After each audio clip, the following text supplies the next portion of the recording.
14 വർഷം മുമ്പ് ഞാനൊരു പാട്ട് എഴുതിയിട്ടുണ്ടായിരുന്നു.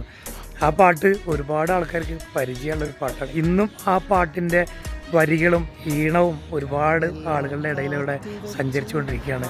ആ പാട്ട് ഞാൻ 14 വർഷം മുമ്പ് എഴുതിയത് എൻ്റെ ഈ ചങ്ങിനെ കുറിച്ചിട്ടാണ്. ഗഫൂറാണ് എൻ്റെ പേര്.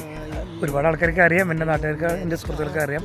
എന്നെ മറ്റെൻ്റെ നാട്ടുകാരും സുഹൃത്തുക്കളും അല്ലാത്തവർക്കാണ് എന്നെ പരിചയപ്പെടുത്തുന്നത്. 14 വർഷം മുമ്പ് ഈ ചങ്ങിനെ കുറിച്ചിട്ടാണ് ആ പാട്ട് എഴുതുന്നത്. ആ പാട്ട് നിങ്ങൾക്ക് ഈ ബാക്ക്ഗ്രൗണ്ടിൽ കേൾക്കുന്നുണ്ടാവും. പാട്ട് എന്ന് പറഞ്ഞാൽ അത് ഞങ്ങളുടെ ലൈഫാണ് ആ പാട്ടിൽ പറയുന്നത്. എന്നെ കുറിച്ചിട്ട് എഴുതിയ പാട്ടാണ്. കോഴിയിലിരുന്നിട്ടാണ് ആ പാട്ട് എഴുതുന്നത്. പിന്നെ എന്നിട്ടത് സെലീം കോടത്തൂർ പാടുന്ന പാട്ടാണ്. അപ്പോൾ അതൊരു വല്ലാത്തൊരു ഫ്രണ്ട്ഷിപ്പിൻ്റെ കാരണമായിട്ട് ഇന്നും എല്ലാവരും അത് കൊണ്ട് നടക്കുന്നുണ്ട്.